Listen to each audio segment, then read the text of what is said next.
Well, it is my pleasure to bring us our third speaker today. We are going to hear about the ATSC 3 broadcast gateway. And let me tell you a little bit about our speaker. Eric Pinson is Director of Terrestrial Market at company name ATSC Group. Eric has an engineering degree in electronics and computer science from the Polytechnic School of University of Nantes in France. Eric started working in 1993 for ITS Harris as an R&D hardware development engineer during 2 years. He joined in 2003 a French distributor reselling products and solutions for TV broadcasters, where he initiated and developed a new business covering IPTV. Eric joined Teamcast in 2006 as product manager and took the responsibility in 2010 of the terrestrial business unit. Further to the acquisition of Teamcast by ATSC Group in 2017, Eric is managing the terrestrial market activity for the group. Please welcome Eric. Thank you, Glenn. Hi, everyone. I hope you still have some energy before the lunch break. So the purpose of my presentation is to share with you some basic understanding of the gateway for ATSC 3.0 network. I'd like to share some reminders about 3.0 technology. We'll have a close-up on the physical layer. I'd like to pass through the different service category and the ingesting method into the network. We'll have a look to the different architecture with the gateway at its heart, and then a local focus on the different functionalities of this gateway. So let's start with the 3.0. I'm sure that some of you already know this part. So it's a first over-the-air DTT standard based on the full IP stack. Commercial service started 2017 in Korea, so it's already on air. We are participating to many trials here in US, and it's likely to be started commercially also in next year, hopefully, in US. It is based on all the advanced technology for video and audio compressions. So we have the best state-of-the-art compression technology for audio and video for best quality. And more than linear, it can also broadcast many database and interactive services to bring some added value. It is based on OFDM, so not like ATSC 1, which was VSB. So it's more robust. We can implement a single frequency network. And it is based on different pipes. We call that PLP. I will come back to that. We got better indoor reception and also best performance for mobile reception. And it has been defined to have the best convergence between the broadband and the over-the-air. So it's offering capability to have, the receiver capability to decode the signal from the air, but also from the broadband. So it's at the heart of the convergence. Let's have a look to the physical layer. So I try to represent the physical layer here. You got this 6 megahertz channel, and you want to transmit some data inside. Of course, you have to anticipate this transmission, adding some protection. You need to protect the data before transmitting. And this is done by some encoding, by framing, modulation, and signaling. And in fact, the target is to achieve the best quality of service for the user. So you take into account, right from the beginning of this configuration, where you want to broadcast, what type of penetration you want to get for the user, and how you will cope with this signal-to-noise ratio. So this is a typical example of a reception quality, where you can measure the signal-to-noise ratio. And of course, you expect the signal you want to transmit above the noise, so the user can decode it properly. And everything is done according to the standard, of course. So now we got this 6 MHz channel, which is OFDM. Basically, the physical layer includes what we call some frame. So the signal is organized in frame into this 6 MHz channel. We define some FFT, so a different number of carriers we will use for this within this channel, depending on the application for mobile or portable or rooftop reception. Guard interval for SFN, and some signaling. But on top of that, in order to transmit the data, you prepare some protection, which is the constellation, so the mapping, the encoding rate, and the time and frequency interleaving. This is called the BICM. And then you can include your useful data. So this is a typical calculation or estimation. We do provide such kind of tools. And here I have set the 6 MHz, the number of carriers, 32 KE, the guard interval for SFN. And then, by choosing the BICM, so the constellation, the coding rate, it gives me some figure for the, I will say, the RF performance, so the signal-to-noise ratio in different conditions, in different profile. So basically, you have a large number of configurations that conduct to the performance you want to achieve in the field. So in this example, for instance, I got a little bit more than 33 megabits as a useful bit rate. I would have a C over N of 14 dB, 14.28 dB in AWGN, and relay a little bit more than 17. So let's coming back to the pipe. So actually, you can, the concept of the PLP, the pipe, is to share the same, within the same channel different containers which are independent. This will authorize for each PLP to configure a different BICM configuration. So this concept is not new. It has been inherited from DBT2 and ACE2, and it's available in the 3.0 standard. So here, for instance, I illustrated 3 different pipes for 3 different services. Some parameter remains the same for all the pipe. Of course, the channel bandwidth, 6 MHz, the frame configuration, here TDM or LDM, the signaling, and the FFT. Also the ground interval. So what are the key benefits of the PLP? First of all, you create some independency between sub-channels. This authorizes different configuration, as I said, for the BICM, and then different usage and different target QoS. It is SFN independent, so there is no interference between PLP, and this is, for instance, this can be used for local program insertion. It has been done, for instance, in Russia in DBT2. What are the different applications? There are many applications. You can have different coverage for different service on the same RF channel. So, for instance, one service for rooftop reception, one service for indoor, another one for mobile. In the same, again, 6 MHz. You can maybe, it gives the opportunity to define different service level agreements. Of course, if we think about different QoS, you can imagine different service agreements with that.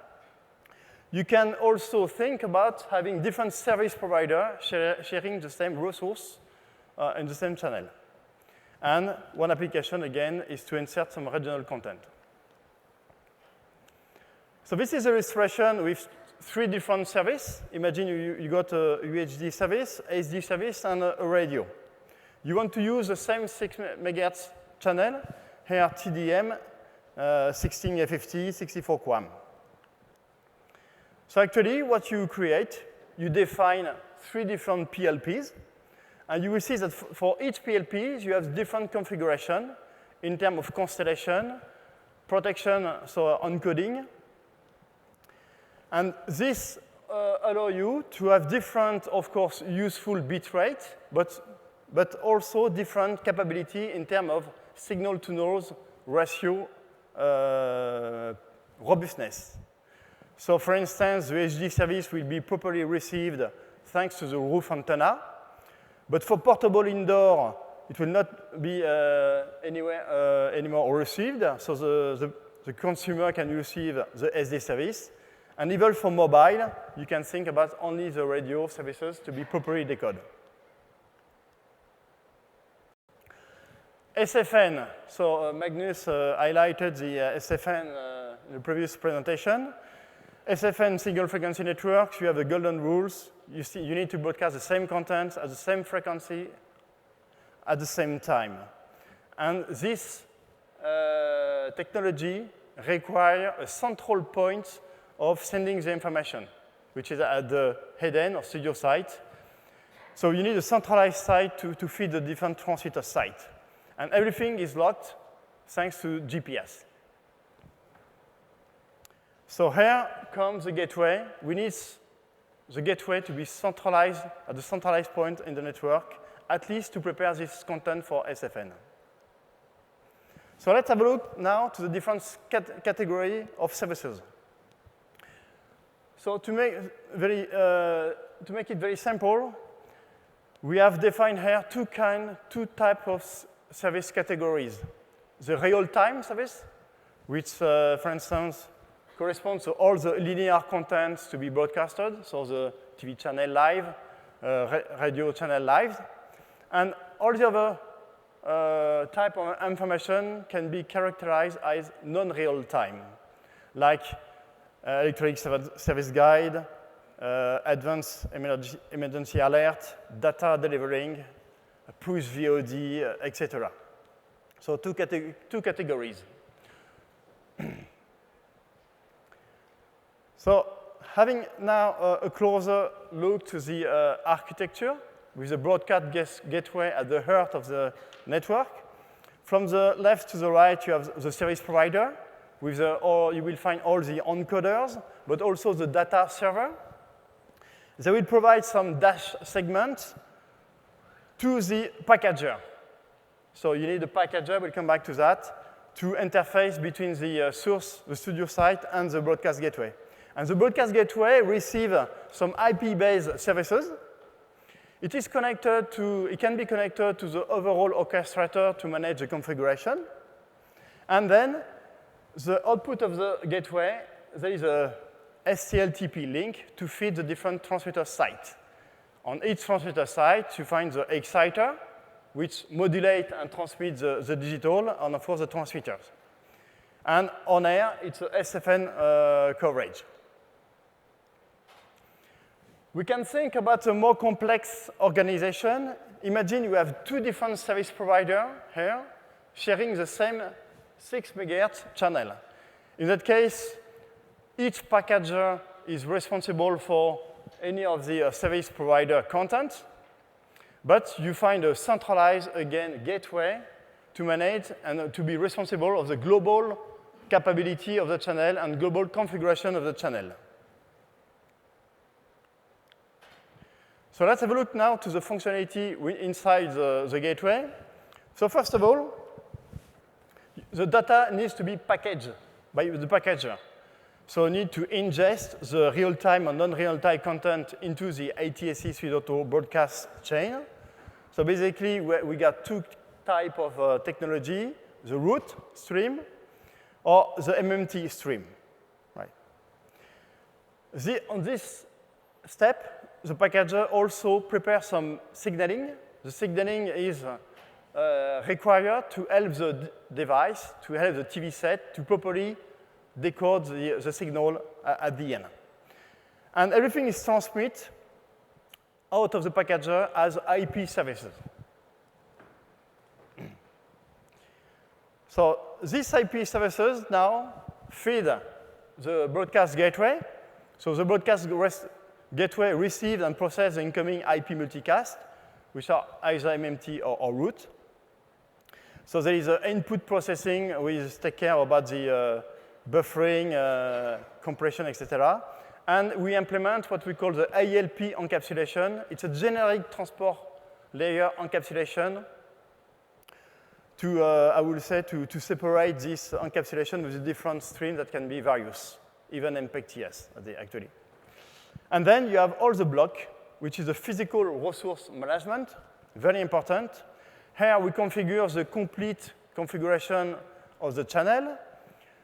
The user can define different PLP allocation, and the gateway prepare all the signaling again as required for the receiver to properly decode this channel. So it's like he will use, for instance, the LMMT table to map the service into PLPs, etc. Output of the broadcast gateway, everything is encapsulated and prepared into what we call the STLTP output. And this link is dedicated to feed the different transmitter sites, which are remotely. On the STLTP, we can have some additional protection. So, and we are working right now on the STLTP security also aspect. So the broadcast gateway has multiple processes, as you can see. And actually, the goal is to map the different services onto this 6 MHz capability. And here, I illustrated the case with different PLPs.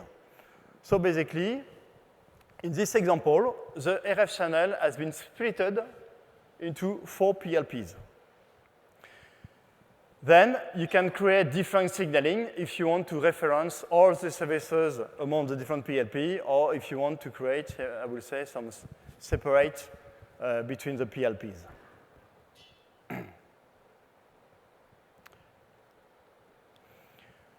So let's come back to the example where you can imagine 2 different service providers sharing the same channel.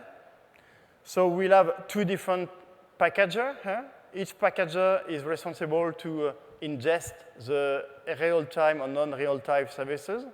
They will generate the IP signaling services with the correct signaling. And then you got the broadcast gateway at the heart of the network. The broadcast gateway is going to, of course, configure the total capability of the RF channel and how to map these different services into the different PLP. So it has a key role here at the heart of the network. The configuration can be static or dynamic, and there can be some link, of course, with the external system. I have illustrated here with the orchestrator if you want to make, for instance, some dynamic reconfiguration of the resource.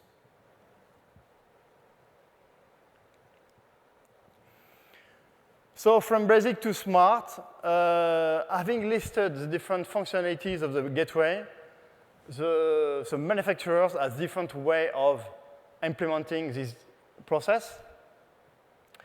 And we can distinguish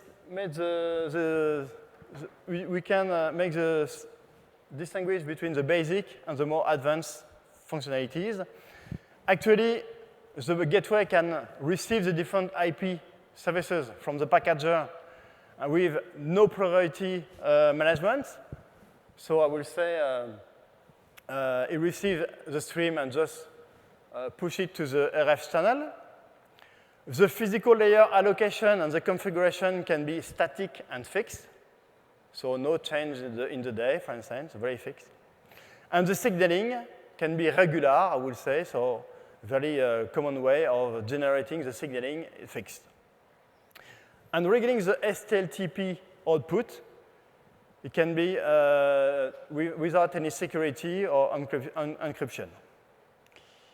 But also, we can think about more smart implementation of these functionalities. For instance, the gateway can process the different data coming from the packager and having a policy depending on the priority.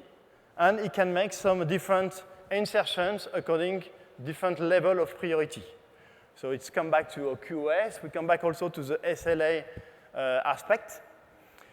For instance, we can ingest some NRT data as an opportunistic mode inside the stuffing packet, for instance, within the channel. So we can have some more clever implementation of this kind of process. Physical layer allocation can be static, but also can be dynamic. You might need to have a different configuration between the day and the night because the user has a different way of consumption. You want to address different way of application. So for instance, you want to push some data upgrade during the night for different application. You have capability to reconfigure through the gateway this, I will say, how you want to use the capacity over the time. Signaling, so regular for basic, but you can also have some much more optimized way of generating, inserting the signaling. For instance, if you want to increase the channel zapping. So there are different ways of doing that, and you can work on the different, I will say, more smart implementation of this signaling process. STLTP output, as I said, we are able to now to add some more security on this link to protect the link between the studio to the transmitter site. So from the basic, it goes to the more advanced or smart implementation with the STLTP security. So to wrap up, ATSC 3.0 implements the latest state-of-the-art over-the-air DTT technology at all levels. The physical layer, as you saw, authorizes the maximum flexibility and scalability for service planning. The number of possible configurations is huge, so there is a maximum flexibility to meet different broadcaster expectations. It's capable of broadcasting both linear real-time services, but as well non-real-time services. So there are many, I will say, expected applications based on data delivery through this 3.0. And the architecture relies on the broadcast gateway positioned at this earth because of delivering the signal for SFN, but also to manage all this configuration as required for the channel. And finally, the broadcast gateway is responsible for the resource management, so it's a key component to define all the allocation of the resource I want to implement in this channel. There are different implementations of the broadcast gateway on the market, and I just wanted to illustrate with you that you can start with basic implementation, but there are much more ways to improve the different process and to switch from a basic to a smart implementation. Thank you very much. Question? Thank you, Eric. Do we have any questions from the audience on the ATSC 3.0 broadcast gateway? Good, more time for me then. Eric, so we saw the theory, we saw what it can do. Can you talk to me a little bit about implementations that are actually been done or are in the works? Yeah, actually, in fact, at NNCs, we started the implementation of the 3.0 more than 4 years ago. And we started with a fully hardware solution at this time because it inherits from the DVT-T2 gateway. But we have switched right from the beginning to a completely software and virtualized solution now in order to provide the maximum scalability, flexibility, and being future-proof for this kind of technology. So we do have both hardware and software. We made the first rollout in Korea, and we are participating to the major trials here in US. Okay. Any questions from the audience? Any question here? I do have one question. You mentioned the PLP can be dynamic. How does a receiver respond to a change in the PLP, whether expanding or shrinking a single one or adding or removing one? Right. Actually, the receiver is, I will say, fully controlled thanks to the signaling. So he always, I will say, analyzing the different signaling. And in the signaling, you can declare a change of PLP and to modify in real time this PLP allocation and resource management. Thank you. Yeah. Any further questions? Going once, going twice? Okay. Thank you, Mark. Thank you again. Thank you.